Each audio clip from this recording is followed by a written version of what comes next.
यदि रेत पर आप अपने कदमों के निशान छोड़ना चाहते हैं तो आप पीछे मत मुड़िए, आप लगातार चलते रहिए। ठीक उसी प्रकार से अगर यदि आप अपने लक्ष्य तक आसानी से पहुंचना चाहते हैं तो आप लगातार कंटिन्यू चलते रहिए, वर्क करते रहिए जैसे आप कर रहे हैं। आप 100% श्योर है कि आप अपने लक्ष्य तक आसानी से पहुंच पाएंगे। केवल आपको पीछे मुड़ कर नहीं देखना है, कंटिन्यू चलते रहना है। Welcome to my channel Shubham Raj study point. Friends, जैसा कि आप जानते हैं हमारी जो क्लास चल रही है वो बेसिक इंग्लिश पर चल रही है, और जो बेसिक इंग्लिश है उसको सीखना कितना इंपॉर्टेंट है आप बहुत अच्छे से जानते हैं। क्योंकि देखिए, जब आप कोई भी लैंग्वेज सीखते हैं, कोई भी भाषा आप सीखिए या फिर कोई भी सब्जेक्ट सीखिए, अगर आप उसका बेसिक, अगर आप कंसेप्ट उसका क्लियर नहीं है बेसिक, तो आप ये मानो कि आप बहुत अच्छे से आप उसको फंडामेंटल जो उसका होता है वो आप सही तरीके से सीख नहीं पाओगे। तो मेरे कहने का मतलब ये है कि basic is the most important thing for you. इसलिए बेसिक इंग्लिश जो आप क्लास चल रही है उसमें मैं बता दूं, लास्ट के वीडियो में हमने आपको बताया क्या है। तो लास्ट के वीडियो में हमने बताया कि जो इंग्लिश वर्ड होता है ना, उसका फॉर्मेशन कैसे हुआ है, उसका निर्माण कैसे हुआ है, उसकी हिस्ट्री क्या है, उसका बैकग्राउंड क्या है। और उसके बाद फिर उसके आगे हम A to Z जितने भी लेटर होते हैं, 26 लेटर्स, प्रत्येक लेटर्स का साउंड क्या होता है। उसके बाद लेटर जो होता है, और उसके बाद अल्फ़ाबेट जो होता है, वर्ड होता है, फ्रेज होता है, क्लास होता है, इन सभी चीज़ों में क्या डिफरेंस होता है, कौन सी चीज़ें क्या होती हैं, क्लास, वर्ड, फ्रेज, सेंटेंस, ये सब चीज़ें क्या होती हैं, इसके बारे में बहुत अच्छे से डिस्कस किए हैं। अगर आप इसको देखेंगे तो आपकी बेसिक इंग्लिश जो है वो रियली बहुत अच्छी हो जाएगी। तो हम इस वीडियो में बात करेंगे जैसे A से Z जितने भी लेटर हैं, 26 लेटर की तो मैंने बात कर लिया है कि उसके जो प्रोनाउंसिएशन आप करोगे, सारे लेटर का प्रोनाउंसिएशन करना मैंने बता दिया है वीडियो के, आप देखेंगे तो उसमें क्लियर हो जाएगा। इसमें देखिए, जब आप स्टडी करते हैं, एक्चुअली आप जब इंग्लिश रीड करते हो तो उसमें क्या होता है ना कि कुछ ऐसी डिफ़िकल्ट टाइप की चीज़ें आ जाती हैं जो आपको पढ़ने में थोड़ा सा प्रॉब्लम होती है, उसको प्रोनाउंसिएशन करने में आपको दिक्कत होती है।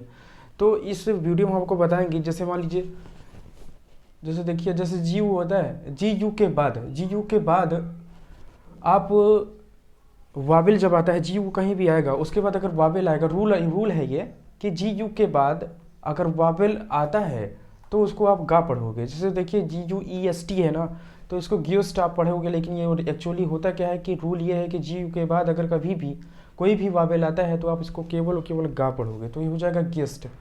फिर GUILTY है तो इसको गिल्टी पढ़ेंगे, गिल्टी नहीं पढ़ेंगे, गिल्टी पढ़ेंगे।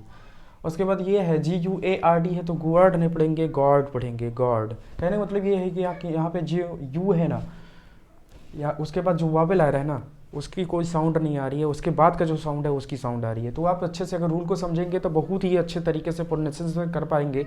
और आप अच्छे से जब प्रोनाउंसिएशन कर पाते हैं ना, तो जो आपकी इंग्लिश स्पीकिंग होती है वो भी बहुत बेटर हो जाती है। आप किसी के सामने बहुत अच्छा बोलना चाहते हो तो आपके जो प्रोनाउंसिएशन करने का तरीका होता है, जो आपकी स्टाइल होती है बोलने की, वो आपको बहुत ही प्रभावी बनाती है और बहुत ही अच्छा लगता है। समझ रहे हैं ना, बहुत अच्छे से आपको समझ में भी आ रहा होगा। उसके बाद GUESS है तो इसको गियोस नहीं पढ़ेंगे, गेस पढ़ेंगे। ओके।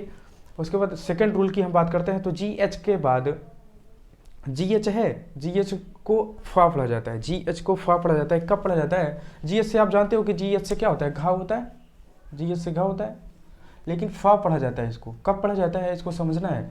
देखिए, यदि इसके पहले ये GH ये लिखा हुआ है कहीं पे, उसके पहले अगर OU आ रहा है तो मैक्सिमम केसेस में ऐसा होता है कि उसको क्या पढ़ा जाता है, उसको यही पढ़ा जाता है, फा। जैसे देखिए, TOUGS है तो इसको टफ पढ़ेंगे, TOUGS है तो इसको टफ पढ़ा जाएगा, RUGS है तो इसको रफ पढ़ा जाएगा। ओके। आगे फिर देखते हैं, तो ENOUGS है तो एनफ पढ़ा जाएगा, DOUGS है तो डफ पढ़ा जाएगा। इसी प्रकार से है। अब बहुत सारे एग्जाम्पल हैं, आप देखेंगे तो समझ पाएंगे। और ऐसा नहीं है कि जो रूल लिखा हुआ है ठीक इसी प्रकार से सारी चीज़ें हो जाएंगी। बहुत ऐसे वर्ड होते हैं जो इसके अपवाद भी हैं। तो ठीक है, आप समझ रहे होंगे। उसके बाद थर्ड रूल की अगर हम बात करें, तो टी के बाद CH हो, तो टी के बाद CH हो तो टी का साउंड नहीं आता।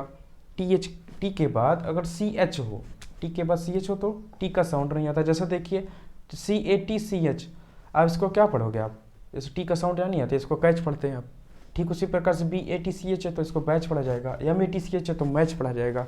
आगे उसी प्रकार से स्केच लिखा हुआ है। मेरे कहने का मतलब ये है कि अगर टी लिखा है और उसके बाद उसके ठीक बाद CH आ रहा है तो टी को नहीं पढ़ेंगे आप। ओके। फोर रूल की बात करूँ तो H यदि शुरू में हो, H यदि शुरू में होता है तो ज़्यादातर क्या होता है कि मैक्सिमम केसेस में होता है कि एच साइलेंट ही होता है। एग्जांपल के तौर पे अगर हम देखें एच ओ यानी एस टी है तो ऑनेस्ट को पढ़ेंगे, हानेस्ट नहीं पढ़ेंगे, ऑनेस्ट पढ़ते हैं। एच ई आई आर है तो इसको एयर पढ़ेंगे, हेयर नहीं पढ़ेंगे। H O N O U R है तो ऑनर पढ़ेंगे, हानर नहीं पढ़ेंगे। उसी प्रकार से एच ओ यू आर है तो हावर नहीं पढ़ेंगे, आर पढ़ेंगे, आर। ओके, तो ये चारों रूल अगर आप सही से देखे होंगे तो समझ में आया होगा। और ये इस मतलब इससे रिलेटेड कहीं भी अगर कोई भी वर्ड आता है तो आप अच्छे से प्रोनाउंसिएशन उसका कर पाएंगे। तो इसी प्रकार से कंटिन्यू ये वीडियो चलता रहेगा। 3 से 4 वीडियो में हम जितने भी प्रोनाउंसिएशन होते हैं सभी लेटर्स के प्रोनाउंसिएशन हम एकदम क्लियर कर देंगे। आप कभी भी कोई भी बुक्स पढ़िए, कोई भी इंग्लिश की कोई भी बुक्स पढ़िए, न्यूज़पेपर पढ़िए, मैगजीन पढ़िए, आप अच्छे से रीड कर पाओगे। आपको प्रोनाउंसिएशन करने में कोई भी प्रॉब्लम नहीं होगी, सही से उच्चारण कर पाएंगे। अगर अच्छा से उच्चारण आप करते हो तो आप लिख भी अच्छे से पाएंगे, उसमें कोई दिक्कत आपको नहीं होगी। अगर ये वीडियो को सही लगा है तो लाइक करें, शेयर करें, चैनल को सब्सक्राइब करें। मिलते हैं नेक्स्ट वीडियो में। धन्यवाद आपको।